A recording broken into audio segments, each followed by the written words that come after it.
ভাই ভাই না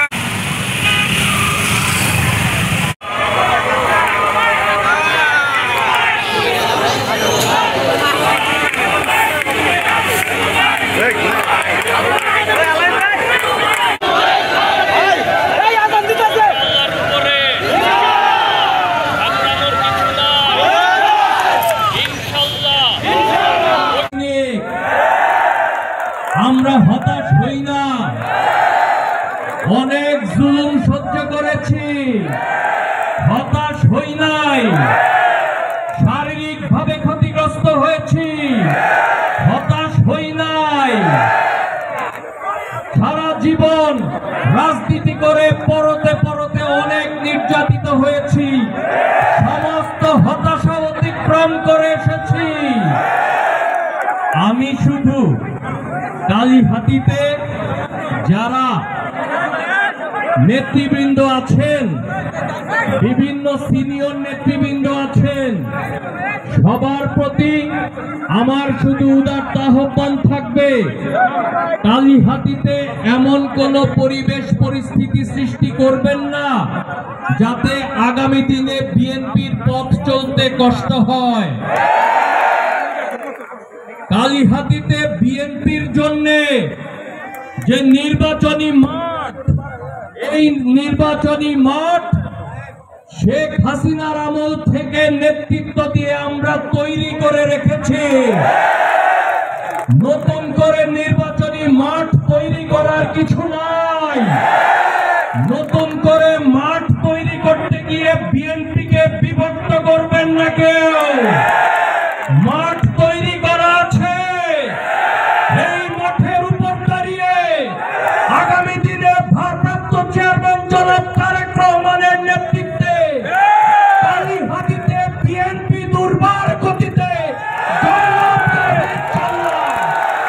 এই মাঠ তৈরি করতে গিয়ে আমরা অনেক জুলুম নির্যাতনের শিকার হয়েছে। মিছিল বন্ধ করো, মিছিল বন্ধ করো।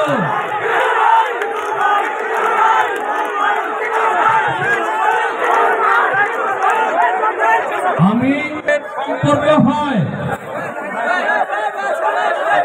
মানুষের সাথে, মানুষের সম্পর্ক হয় কোন উসিলায়। আমি রাজনীতি করি, বিএনপির রাজনীতি করি, শহীদ রাষ্ট্রপতি জিয়া রহমানের আদর্শ নিয়ে রাজনীতি করি এবং খালেদা জিয়ার নেতৃত্বে রাজনীতি করেছি। ভারপ্রাপ্ত চেয়ারম্যান জনাব তারেক রহমানের নির্দেশে নেতৃত্বে রাজনীতি করি। রাজনীতি করতে গিয়ে আপনাদের সাথে আমার যে সম্পর্ক হয়েছে, এই সম্পর্ক কেউ ছেদ করতে পারবে না। আমি এই কালীহাতির মানুষকে ছেড়ে আর বাঁচতে পারবো না। আমি আপনাদের একজন, আমি আপনাদের সাথে আছি, আপনাদের সাথেই থাকতে চাই। আমি কালীহাতির সকল পর্যায়ের নেতাদেরকে বলবো, যে লক্ষ্য নিয়ে, যে উদ্দেশ্য নিয়ে কালীহাতির বিএনপিকে গড়ে তুলেছি, কালীহাতির রাজনীতিকে গড়ে তুলেছিলাম, কালীহাতিতে কোন সন্ত্রাসী বাহিনী নিয়ে কেউ রাজনীতি করতে চাইলে সেই রাজনীতিকে প্রশ্রয় দেওয়া হবে না।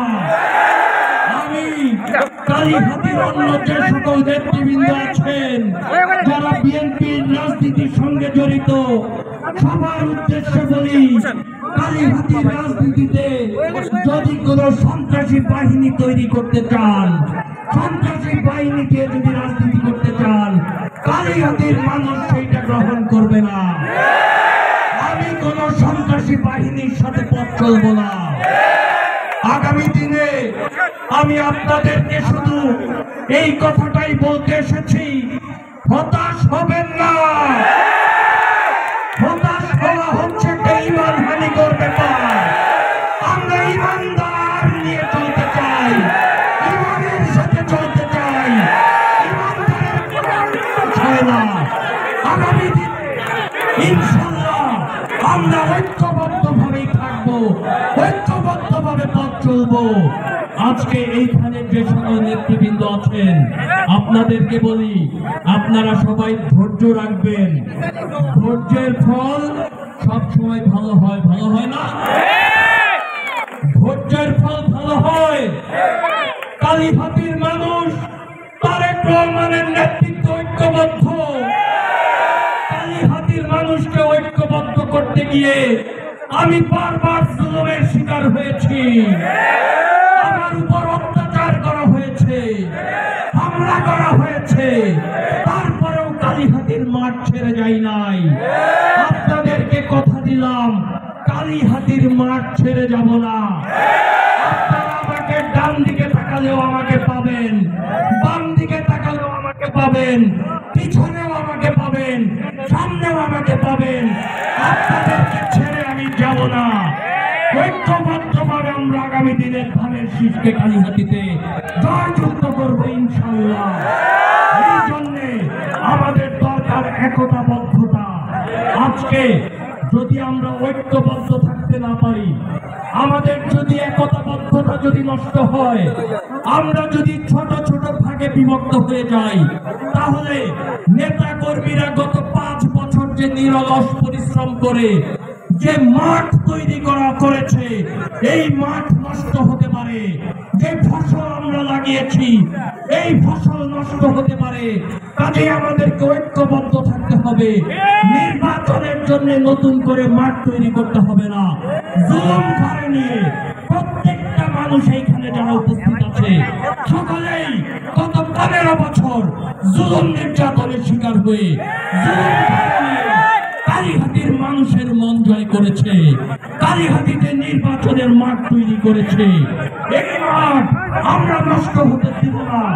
আমরা ঐক্যবদ্ধ থাকবো ইনশাআল্লাহ। আগামী দিনে দল, আমাদের দল থেকে সম্ভাব্য প্রার্থী তালিকা প্রকাশ করেছে, আমাদের দল থেকে চূড়ান্ত প্রার্থী তালিকা প্রকাশ করে নাই। বিএনপি থেকে চূড়ান্ত প্রার্থী তালিকা প্রকাশ করা হবে। অবশ্যই আমরা বিএনপি সিদ্ধান্তের প্রতি অনুগত থাকবো। নামাজের সময় আমি আর বক্তব্য দীর্ঘায়িত করতে চাই না। আমি শুধু বলতে চাই, আমি আপনাদের ভালোবাসা নিয়ে থাকতে চাই। আপনারা আমাকে ছেড়ে যান নাই, যে ভালোবাসা দিয়েছেন আমি আপনাদের কাছে